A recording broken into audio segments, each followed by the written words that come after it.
Ya. Nah, aku madinya itu baru kelas 5 ibtidak. Nah, sedangkan aku itu pengen sampai wusto, soalnya ada cerita kalau pas wusto itu kan ada wisuda ya. Nah, pas wisuda itu Romo Yai niku wicanten lek intine niku wis rek tak sepuro dosa-dosamu kabeh nang aku dek kene.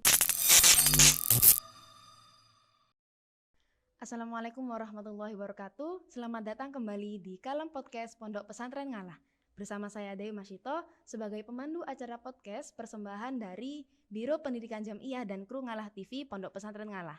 Nah, pada kesempatan ini kita kedatangan seorang tamu yang sangat spesial. Assalamualaikum Mbak Novi. Waalaikumsalam. Gimana kabarnya hari ini? Alhamdulillah baik. Alhamdulillah baik. Nah, untuk itu Sobat Kalam, saya akan membacakan kurikulum vitae dari bintang tamu kita yang spesial pada hari ini. Alamat lengkap beliau yaitu Desa Jangkar Prima, RT 6, RW 2, Kecamatan Semantu Jaya, Kabupaten Lamandau, Provinsi Kalimantan Tengah. Nah, beliau pernah mengenyam pendidikan di TK Mahalestari, SD Impres Balanti, MTS Bustanul Ulum, MA Darut Taqwa, dan saat ini beliau merupakan santri sekaligus mahasiswa di Universitas Siddhartha Pasuruan. Benar gak? Benar. Kalau tahu jurusan apa ya? Jurusan informatika. Jurusan teknik informatika. Ya. Oh ya, sahabat Kalam, Mbak Novi ini merupakan santri Pondok Pesantren Ngalah yang berasal dari luar Jawa. Nah, jadi pada kali ini kita akan membahas tentang santri luar Jawa. Oh ya Mbak Novi, sebelumnya saya ingin bertanya, bagaimana sih ceritanya sampean bisa mondok di pesantren Ngalah ini? Jadi gini ya, dulu itu pertama kali lulus kelas 9, itu kan udah cari pondok ya. Sebenarnya itu dari awal udah mau mondok. Cuman gara-gara ya alasan ketidaksetujuan orang tua jadinya nggak jadi yang pertama itu. Sebenarnya dulu itu ada 2 pilihan pondok ya, di Jombang sama di Ngalah ini. Nah, ibu itu lebih setuju aku mondoknya di Jombang. Soalnya dulu waktu masih di Sulawesi itu orang-orang di sana rata-rata anaknya itu mondoknya di Jombang. Nah, terus yang buat kenapa kok aku bisa mondok di Ngalah itu soalnya dulu setelah setahun kan saudaraku kesini duluan ceritanya itu. Saudaraku kesini duluan. Nah, setelah setahun itu akhirnya ibu itu paling lihat perkembangannya saudaraku ya. Kayak bagus gitu ya. Akhirnya tuh aku dibolehin pondok kesini. Akhirnya ya singkat cerita lah, akhirnya aku sampai di sini. Oh iya Mbak, sebelum dilanjut ke pertanyaan selanjutnya, sebenarnya sampean ini mengetahui Pondok Pesantren Ngalah ini dari siapa? Kalau tahu itu apa ya? Ibunya aku itu punya saudara, adiknya ibu itu punya kayak guru di Kalimantan. Nah, itu yang ngasih tahu, gurunya itu bilang kalau mau mondok ke Jawa coba di Pondok Ngalah, bagus pondoknya gitu. Dan akhirnya sekarang kesampaian pondok di Pondok Pesantren Ngalah. Iya, kesampaian mondok di sini. Nah, iya. Untuk tadi kan katanya orang tuanya sampean tidak mengizinkan mondok awalnya. Kalau boleh tahu itu alasannya kenapa ya? Ya itu tadi gara-gara lebih setuju ke pondok yang di Jombang. Soalnya orang-orang di Sulawesi dulu kan sebelum pindah ke Kalimantan rumahnya di Sulawesi. Nah, itu anak-anaknya itu banyak yang dipondokkan ke sana. Jadi ibu itu kayak udah tahu sendiri gitu loh kualitas di sana. Oh, itu di sana itu bagus. Sedangkan waktu itu kan Pondok Ngalah belum kenal, ibu kan belum kenal Pondok Ngalah. Jadinya belum setuju. Oh, juga tadi disampaikan bahwa saudaranya sampean sudah pernah mondok di sini duluan. Nah, itu saudaranya sampean itu mondoknya lebih lama dari sampean berarti ya? Iya, kan 1 tahun pertama dari kelas 10 SMA, kebetulan di MA Darut Taqwa ya, itu di sini 1 tahun itu, terus tahun kedua itu saya menyusul. Oh, berarti sampean mulai mondok di Pondok Pesantren Ngalah ini mulai kelas 2 MA? Nggih, 2 MA. Mulai kelas 2 MA. Berarti kalau boleh total sudah berapa lama sampean mondok di Pondok Pesantren Ngalah ini? Kalau dihitung kira-kira baru 4 tahunan. Baru 4 tahun ya? Terus itu merupakan waktu yang cukup lama ya? Nggih. Lalu semangat apa sih yang membuat Anda itu tetap bertahan di Pondok Pesantren Ngalah? Itu gini ya ceritanya. Aku kan sekarang itu kalau untuk di sini kan wajib madin ya. Nah, aku madinnya itu baru kelas 5 ibtidak. Nah, sedangkan aku itu pengen sampai wusto, soalnya ada cerita kalau pas wusto itu kan ada wisuda ya. Nah, pas wisuda itu Romo Yai niku wijanten lek intine niku wis rek tak sepuro dosa-dosamu kabeh nang aku dek kene. Lah kula niku ya napa nggih pengen ngenten lho. Apa sebagai santri kan pasti adalah maksudnya kita kan secara nggak sadar pasti melanggar peraturan lah inilah itulah. Jadi saya itu pengen pengen dapat langsung wijantenan lek dosa-dosane kula teng Romo Yai niku disepuro.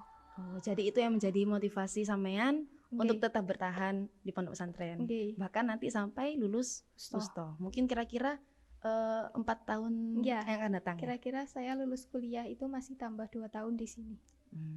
Ya. Lalu kalau boleh diceritakan lagi, apa sih pengalaman yang sampean rasakan selama mondok di Pondok Pesantren Ngalah ini, baik itu pengalaman lucu, menyedihkan, ataupun memalukan, ataupun pengalaman yang berkesan? Kalau pengalaman ya, pasti kalau untuk masa mondok yang sudah banyak kan pasti ada setiap harinya itu bahkan ada pengalaman. Bahkan kalau di kamar-kamar kan apa aja pasti ya lucu, dikit-dikit gini ketawa-ketawa. Tapi yang paling menyentuh, yang paling sedih itu waktu aku kehilangan ibu.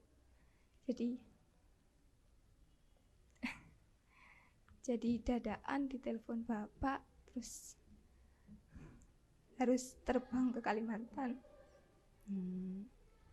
Itu sih yang paling sedih. Oh, itu berat ya pastinya ya, apalagi jarak dari pondok dan rumah itu jauh. Sudah Jauh. lama juga nggak ketemu orang tua ya. Iya.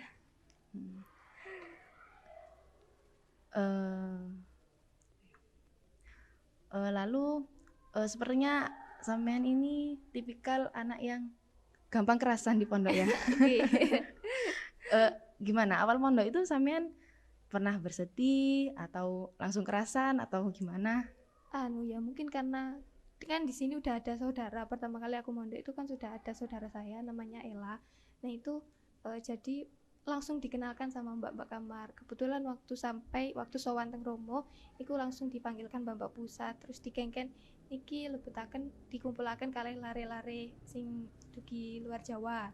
Iku lho akhirnya teng kamare saudarane kula niku. Akhirnya kula dikenalkan maksudnya gampang dikenalkan sama mbak-mbak yang lain. Dan mbak-mbak waktu di situ tuh ya enak. Kita tuh Dek, ayo gini. Kita kok langsung diarahkan gitu, Mbak. Jadinya ya enak gitu. Langsung kerasan pertama kali mondok. Oh, berarti langsung disambut baik ya sama Iya. santri-santri yang lain. Kan ini rumahnya sampean kan jauh nih dari pondok.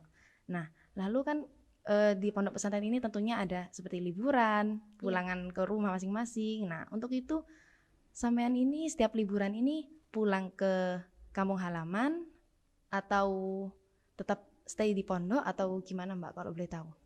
Kalau buat pulangan kan banyak ya, pulangan di sini kan banyak. Kalau itu beda-beda sih Mbak. Biasanya kalau pertama kali aku di sini itu pulangannya ke Bangil. Kebetulan di sana ada saudara. Itu waktu pulangan pulangan Idul Adha itu ke Bangil. Terus waktu Maulid Nabi itu ke Malang, ke Lawang, ada apa ya? Teman satu kamar yang ngajak pulang ke sana. Ya itu sama saudara saya juga, sama Ella itu. Terus ya kayaknya setiap pulangan itu nggak tetep ya. Kadang-kadang ke sini, kadang ikut temen. Oh, berarti selama mondok ini belum pernah pulang ke Kalimantan? Oh, kalau pulangan Idul Fitri itu pasti pulang. Oh, berarti setiap tahunnya pulang ke sana ya? Ya, setiap tahunnya pulang. Selain ke rumah teman-teman atau Mbak kamar, mungkin di rumah saudara-saudara ada nggak di daerah Jawa, di Pulau Jawa, saudara-saudaranya sampean? Iya, itu tadi ada di daerah Bangil, tapi itu saudara jauh kayak bukan dari keluarganya ibu langsung gitu loh. Kayak ibu itu punya saudara yang menikah dengan kayak gitu. Oh, jadi jauh. Saudara jauh ya? Iya, jarang ke sana. Kalau dari bapak itu ada di Surabaya, cuman tempatnya kan Surabaya kota besar, jadi rumahnya itu nyelempit gitu sisa. Jadi sama bapak gak pernah diarahkan pulang ke sana.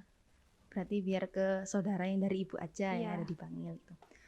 Terus selama kurang lebih 4 tahun mondok ini lika-liku apa saja sih? Lika-liku mondok yang pernah Anda rasakan? Lika-liku mondok yaitu kalau mondok kan biasanya kalau di kamar itu kalau ada yang sakit Misalkan apalagi kalau sakitnya sampai parah itu kan biasanya langsung dijemput orang tuanya, langsung dirawat orang tuanya. Ya kalau jauh-jauh orang kayak aku gini gak bisa. Waktu itu pernah pas liburan Idul Adha itu sampai masuk rumah sakit gara-gara kena DBD, itu ya di pondok. Jadinya kan gak bisa pulang ya. Sebenarnya bapak sama ibu di rumah ya gimana ini gimana, tapi kalau mau kesini juga gimana ya biayanya kan. Jadinya alhamdulillah mbak-mbak pengurus itu jadinya sip-sipan jaga di rumah sakit. Jadi waktu takbiran Idul Adha itu aku ada di rumah sakit. Berarti yang nungguin itu mbak-mbak pengurus ya? Iya, mbak-mbak sip-sipan gitu, datangnya gantian. Selama sampean mondok di Pondok Pesantren Ngala ini tentunya ada beberapa kesulitan nggih yang sampean hadapi. Bahkan sampean itu kan merupakan santri yang berasal dari luar Jawa. Tentunya baik itu budaya maupun bahasanya tentu sangat berbeda jauh kan dengan apa yang ada di Jawa dan di Pondok Pesantren ini. Kalau boleh tahu, ceritakan bagaimana sih pengalamannya, mungkin ada kesulitan tentang bahasa atau budaya. Waktu pertama kali mondok kita. Iya, waktu pertama kali mondok itu sebenarnya kalau artinya kalau buat bahasa Jawa yang kasar itu bisa, maksudnya tahu artinya. Tapi kalau diajak ngomong itu belum bisa. Itu kan pertama kali. Itu tapi kalau buat yang Jawa halus itu gak bisa sama sekali dulu itu. Jadi dulu pernah ada cerita kan apa ya? Kalau buat batas mandi kan ada ya di pondok pesantren kan ada pengaturan untuk batas mandi ya. Nah itu saya itu kayak melanggar gitu loh pertama kali kan nggak tahu, jadi saya melanggar terus dikejar sama mbak pengurus terus ditanyain namine sinten lah. Kalau kan betul semerap le apa kayak bahasa halus kan kalau betul semerap nih. Apa mbak? Kayak apa mbak? Namine sinten? Apa mbak? Namanya siapa? Oh Novi. Oh pen yang baru itu tak? Iya. Walah ya udah balik. Oh ya udah wis. Oh, berarti lolos dari Iya, dari takziran. denda. Soalnya nggak tahu. Oh ya.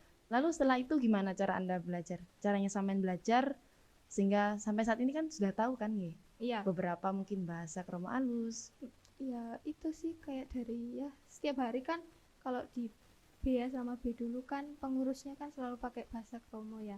Dulu itu aku sempat ketemu Ning Firda. Waktu itu aku gak bahasa gitu, gak pakai bahasa Jawa, gak pakai bahasa Jawa alus, langsung ditegur.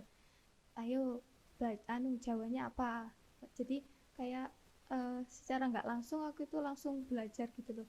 Kayak apa ya? Oh berarti Ancen harus bisa gitu. Ancen Jawa halus itu harus bisa. Apalagi waktu itu sempat ada kayak wejangan dari Ningmut mboten dari Gus Fadlan. Ikuti resik kamu kalau nggak boso nang wong tuamu iku padha ae awakmu iku durhaka. Jadi kayak sambil belajar terus kan kalau di Madin itu kan pegon ya, pakai bahasa Arab pegon ya. Jadi ya belajar juga dari Madin yang sering kedengeran ini jadinya bisa sendiri. Berarti kalau sampean pulang ke kampung halaman, sampean juga menerapkan pakai bahasa kromo ke kedua orang tua, ngoten? Iya. Oh, okay. Lalu kalau bicara tentang pendidikan di Pondok Pesantren Ngalah, awal mula sampean mondok niki kelas dinianya kelas berapa? Awal mula itu pas dites itu masuk kelas 2 ibtidak. Oh, langsung ke kelas 2 ibtidak. Ya, soalnya nggak bisa pegon, tapi untuk materi-materinya kan sudah agak bisa, jadi langsung di kelas 2. Oh, sebelum mondok di sini berarti sampean belum pernah tahu tentang pelajaran dinia ya? Nggak tahu. Nggak tahu sama sekali. Nggak tahu. Jadi langsung ke kelas 2 ibtidak ya. Dan sampai saat ini sudah kelas 5. Sudah kelas 5 ibtidak. Naik ke kelas 6 ibtidak. Nggih. Lalu mengenai tentang pendidikan formalnya. Kan sekarang sampean sudah merupakan mahasiswa di Universitas Siddhartha Pasuruan, jurusan Teknik Informatika. Nah, kenapa sih sampean kok memilih jurusan Teknik Informatika saat ini?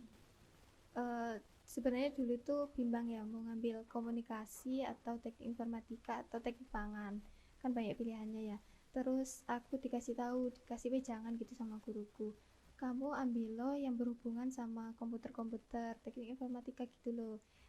Kan itu diceritakan anaknya guruku itu lulus dari kuliah itu langsung ditarik ke Depak. Soalnya di Departemen Agama itu masih kekurangan orang yang bisa kayak gitu. Jadi aku diarahin kalau bisa kamu ke sana, ya, ambil teknik informatika. Akhirnya setelah dipikir-pikir lagi, oh iya ya, kan zaman ya makin berkembang setiap tahunnya kan pasti ada perubahan. Kalau ambil yang teknologi itu nggak ada habisnya gitu loh. Jadinya ambil informatika. Lalu respon orang tuanya sampean gimana? Mungkin atau menuntut ke salah satu jurusan atau membebaskan sampean untuk memilih jurusan yang ada? Kalau bapak ibu sih bebasin, soalnya kan yang belajar aku, yang berproses aku, jadinya ya dibebasin. Pokoknya itu baik, kamu ya di pondok gak ngarah macem-macem gitu. Yang penting tetap menjaga amanah dari orang Iya. tua ya. Lalu mungkin selama mondok ini ada beberapa peristiwa-peristiwa yang lucu atau mengesankan atau mungkin memalukan. Jelasnya kan ada selama Iya. 4 tahun sampean mondok ini, jelasnya ada beberapa momen-momen yang menurut sampean itu sangat mengesankan. Mungkin boleh diceritakan? Ya sangat mengesankan itu, maksudnya yang menyentuh banget buat aku itu waktu pas pas bunyai niku bidal umroh. Nah niku kan teng di samping asrama A, lompongan sadurunge asrama A niku kan di Bika. Terus boten napa omriku terus saliman kali bunyai, terus pas bunyai bangsul nggih saliman niku ayem ngenten rasane. Seneng maksudnya alhamdulillah setuk kene maneh bareng-bareng maneh gitu. Oh, lalu untuk pengalaman lucu ada nggak? Kalau pengalaman lucu ada. Dulu itu waktu kelas 3 kelas 3 MA itu kan ada kayak foto album ya. Nah, pas foto album itu kita itu ke daerah Jempinang. Nah, itu kan foto album di sana ya. Kan pasti basah-basahan ya, becik. Jadi pas pulang itu ternyata pas pulang itu udah melebihi waktu jam mandi. Tapi kan gimana ya, masa mau masuk asrama najis-najis. Jadi kita tetap mandi, itu ada kurang lebih 6 orang. Jadi kita tetap mandi. Terus didatangin sama bapak pengurus.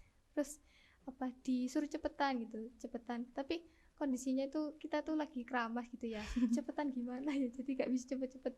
Akhirnya dulu di B itu gara-gara banyak yang melanggar mandi itu, jadi ada pintunya, ada kayak kerangkeng gitu ya. Jadi tuh ditutup, pintunya itu ditutup, jadi kita gak bisa keluar. Dan di situ tuh ada satu temanku yang dia tuh waktunya madin itu waktunya tok-tokan kitab. Jadi kan harus selesai ya kitabnya, kan harus pepek ya. Jadinya waktu di situ ada jendela, dia tuh nekat manjat ke jendela itu supaya bisa nembel kitabnya itu tadi. Jadinya ya udah, pertama kita cuman diem ya hati-hati aja hati-hati ya akhirnya tapi arekku tetap nekat gitu ya. Jadinya tetap alhamdulillah aku bisa keluar dan gak jatuh sama sekali. Akhirnya sama dia itu dicarikan kursi diambilin kursi 2, terus satunya buat di dalam, jadi kita manjat, jadi kita berenam itu manjat semua di dalam. Yang satunya itu kursinya ditaruh di dalam, yang satunya kursinya ditaruh di luar. Jadinya ya udah habis basah-basah mandi keluar itu lewat jendela, gak lewat pintu. Keenam anak ini keluar dari jendela semua berarti? Iya, keluar dari jendela semua. Soalnya kalau nunggu pintunya dibuka itu pas maulah asar, sedangkan waktu itu jamnya masih jam 3, jadi kalau setengah nunggu jam kira-kira ya? kurang setengah jam. Ya terus kira-kira responnya Mbak Pengurus gimana? Kita tuh gak tahu ya, maksudnya setelah itu kan kita langsung ke kamar masing-masing ya. Jadi nggak tahu Mbak Pengurus entah kaget entah gimana ya, nggak tahu. Tapi di dalam itu masih ada kursi satu itu tadi kan, yang bisa dibawa cuman kursi yang di luar. Oh, mungkin Mbak Pengurusnya mungkin sadar, oh arek-arek ki lewat jendela gitu. Iya. Oh ya Mbak Novi, sebelum kita mengakhiri podcast kita pada hari ini, mungkin ada kesan atau pesan yang ingin sampean utarakan kepada keluarga yang ada di rumah. Buat Bapak ya, buat Bapak terima kasih sudah sudah dibiayai sampai saat ini. Aku tahu biayanya itu nggak sedikit kuliah, apalagi sekarang bayarnya dulu masih ratusan, sekarang udah jutaan setiap bulannya, juga bayar SPP semuanya. Terima kasih, doain semoga bisa sukses dunia akhiratnya. Amin. Terima kasih kami sampaikan kepada Mbak Novita yang sudah berkenan hadir di studio Kalam Podcast kita pada pagi hari ini. Baik, itu dia podcast kita pada pagi hari ini. Semoga bermanfaat dan dapat menghibur bagi semua sobat-sobat Kalam. Sekian dari saya. Wassalamualaikum warahmatullahi wabarakatuh.